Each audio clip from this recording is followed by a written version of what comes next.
السلام علیکم ورحمۃ اللہ وبرکاتہ۔ کیا عید الفطر کا فیصلہ غلط تھا اور حکومت ایک روزہ کھا گئی ہے؟ اس کے بارے میں مکمل 7 پوائنٹ بنائے ہیں، تو آپ میرے بھائیوں نے ان کو لازمی سننا۔ 12 مئی 2021 کو رات گئے جب سے عید الفطر کا اعلان ہوا ہے، چیم گوئیاں جاری ہیں، حکومت ایک روزہ کھا گئی ہے۔ رات 11 بجے آخر انہوں نے چاند چڑھا ہی دیا۔ اب ایک روزے کا کیا بنے گا؟ ایک دن کا اعتکاف کم پڑ گیا۔ اب ایک روزہ اور ایک دن کے اعتکاف کی قضا دینی ہوگی۔ الغرض جتنے منہ اتنی باتیں۔ اس صورتحال میں شریعت کیا کہتی ہے؟ قرآن مجید اور سنت مبارکہ کی کیا ہدایت ہیں؟ پوری دیانتداری سے جسے درست سمجھا آپ کی خدمت میں پیش کروں گا انشاءاللہ تعالی۔ تو بھائیو، اس مکمل ویڈیو کو سنیں اور اپنے دوستوں کو آگے شیئر کریں۔ انشاءاللہ حدیث سے میں باقاعدہ بات کروں گا۔ نمبر 1، بدگمانی، چیم گوئیاں، قیاس آرائیاں، حقائق کی بجائے ظن و تخمین کے پیچھے بھاگنا ایک غیر علمی، غیر حقیقی اور غیر فطری، غیر سنجیدہ رویہ ہے۔ بصد افسوس یہ بعض لوگوں کا فیشن بنتا چلا جا رہا ہے۔ حکومت پاکستان کی قائم کردہ صوبائی اور مرکزی رویت حلال کمیٹیوں میں مختلف مکاتب فکر سے تعلق رکھنے والے لوگ موجود ہوتے ہیں۔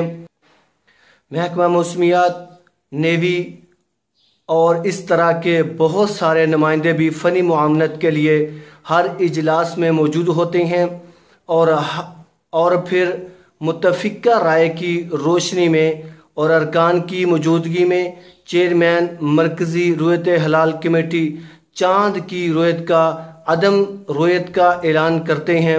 رویت حلال سے متعلق جو فیصلہ اور اعلان کیا جاتا ہے وہ ارکان کے اتفاق رائے سے ہوتا ہے، اور اس فیصلے پر ارکان کے دستخط بھی موجود ہوتے ہیں۔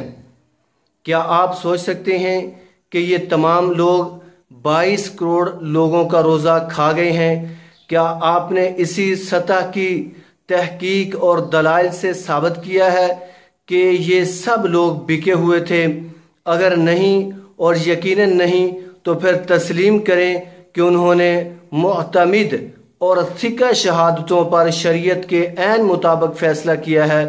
اس پر اطمینان رکھیں۔ اس کے علاوہ محض ٹوئیاں ہیں، ان کے پیچھے مت چلیں۔ قرآن مجید 2 ٹوک کہتا ہے کہ جس چیز کا تمہیں علم نہیں اس کے پیچھے مت چلیں۔ نیز ان اہل علم کے بارے میں سراپا باتیں محض بدگمانیاں ہیں، اور بدگمانی قرآن و حدیث کی روح سے گناہ ہے۔ نہ ہی جا کے ان لوگوں نے ان لوگوں سے جا کے شہادتیں لی ہیں کہ کیا جو آپ نے شہادت دی ہے وہ درست ہے۔ نمبر 2، رات 11 بجے کے بعد اعلان پر کچھ لوگ سیخ پا ہیں۔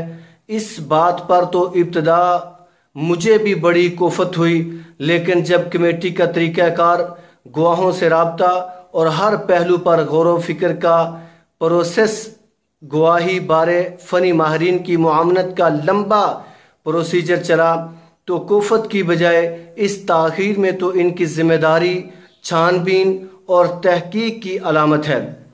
ایک ایک گواہی کو شرعی اور فنی نگاہ سے جانچنا پرکھنا بہرحال وقت چاہتا ہے کہ کمیٹی کو اتنا مارجن تو آپ دیں کہ وہ ہر گواہی کو وہ جانچ پڑتال اس کی کر سکیں۔ نمبر 3، خود رسول اللہ صلی اللہ علیہ وآلہ وسلم نے اپنی حیات طیبہ میں 30 رمضان المبارک کی پوری رات گزارنے کے بعد اگلے دن بھی گواہی کو نہ صرف قبول کیا بلکہ سحری کے بعد دن چڑھے گواہی کی بنیاد پر روزہ کھلوائے اور عید کے لیے روانگی کا حکم جاری فرمایا۔ اس حدیث مبارکہ پر غور فرمائیں۔ رمضان کے آخری دن لوگوں میں چاند کی رویت پر اختلاف ہو گیا تو دو عرابی آئے اور انہوں نے رسول اللہ صلی اللہ علیہ وآلہ وسلم کے سامنے اللہ کی قسم کھا کر گواہی دی کہ انہوں نے کل شام میں چاند دیکھا ہے۔ چنانچہ رسول اللہ صلی اللہ علیہ وآلہ وسلم نے لوگوں کو روزہ افطار کرنے اور عیدگاہ چلنے کا حکم دے دیا۔ یہ ابو داؤد کے اندر حدیث نمبر 2339 ہے۔ یہ ابو داؤد کی روایت ہے اور صحیح روایت، البانی صاحب نے اس کو صحیح کہا ہے، 2339 نمبر یہ حدیث ہے۔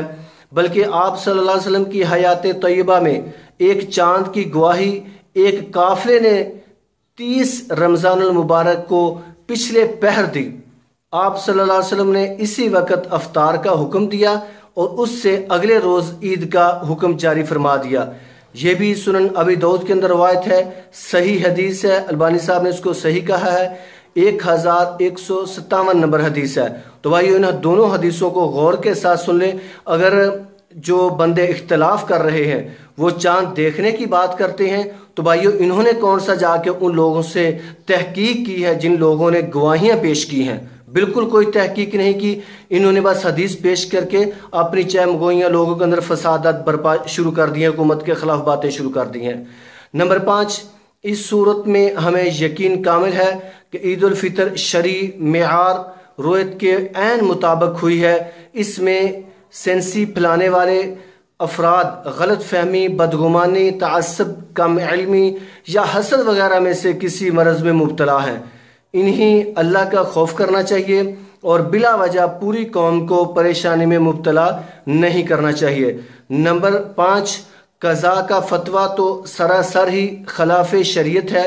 سینکڑوں گواہیاں موصول ہو چکی، رویتیں ثابت ہو چکی، حکومت ذمہ داری کمیٹی عید کا اعلان کر چکی، پوری قوم عید منا چکی، اور اب ایک روزے کی قضاء کا بعض حلقوں سے فتویٰ بازی عقل و شریعت کے منافی ہے۔ یہاں تو صرف اور صرف وہم ہے۔ رسول اللہ صلی اللہ علیہ وآلہ وسلم نے تو شک کی صورت میں بھی روزے سے منع فرمایا ہے۔ اسی لیے حضرت عمار بن یاسر رضی اللہ تعالیٰ عنہ فرماتے تھے، جس نے شک والے دن کا روزہ رکھا ابو القاسم حضرت محمد صلی اللہ علیہ وآلہ وسلم کی نافرمانی کی ہے۔ یہ جامع ترمذی کے اندر 686 نمبر حدیث صحیح روایت ہے۔ نمبر 6، بعض لوگوں نے اپنے مخصوص مقطع فکر یا اپنی مسجد کے چند افراد پر مشتمل اپنی کمیٹیاں بنا رکھی ہیں اور انہی کی بنیاد پر فیصلے جاری کر رکھے ہیں۔ اگر یہ کمیٹیاں مرکزی کمیٹی کے لیے معاونت فراہم کریں تو اچھی بات ہے، لیکن اگر یہ کمیٹیاں بالا ہی اعلان کرتی رہیں تو یہ محض انتشار اور تقسیم کا باعث ہے۔ کیونکہ آج فلسطین کا مسئلہ ہے، ہم سب مسلمانوں کو یکجا ہونا چاہیے، یکجان ہونا چاہیے، مل جانا چاہیے، انتشار اور اس طرح کی باتیں بالکل نہیں پھیلانے چاہیے۔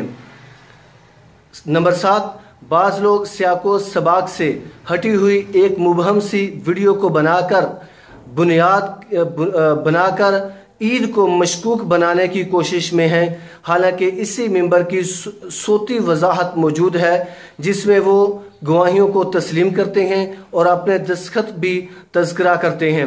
جب ممبر زندہ سلامت ہیں اور وہ صراحتاً بیان دے رہے ہیں کہ انہیں قابل قبول گواہیاں پہنچی ہیں تو پھر فیک اور مبہم ویڈیو کی حیثیت میں کیا رائے رہ جاتی ہے؟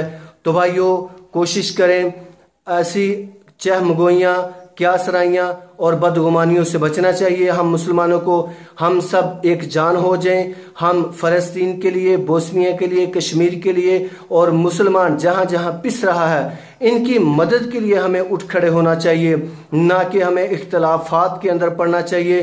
تو بھائیو میں نے آپ کے سامنے صحیح ابو داؤد کے اندر 2 روایتیں میں نے آپ کے سامنے صحیح بیان کی ہیں، تو اس سے یہی پتہ چلتا ہے کہ نہ روزہ ایک رکھا جائے گا اور نہ ہی اب وہ اعتکاف کے لیے کوئی نیت کی جائے گی۔ اللہ سے دعا کرتے ہیں، اے اللہ جو میں نے سنایا اس پہ ہم سب کو عمل کرنے کی توفیق عطا فرما اور مجھے اور آپ سب کو سچا مسلمان مومن بننے کی توفیق عطا فرما۔ اقول قولی ھذا استغفر اللہ لی ولکم۔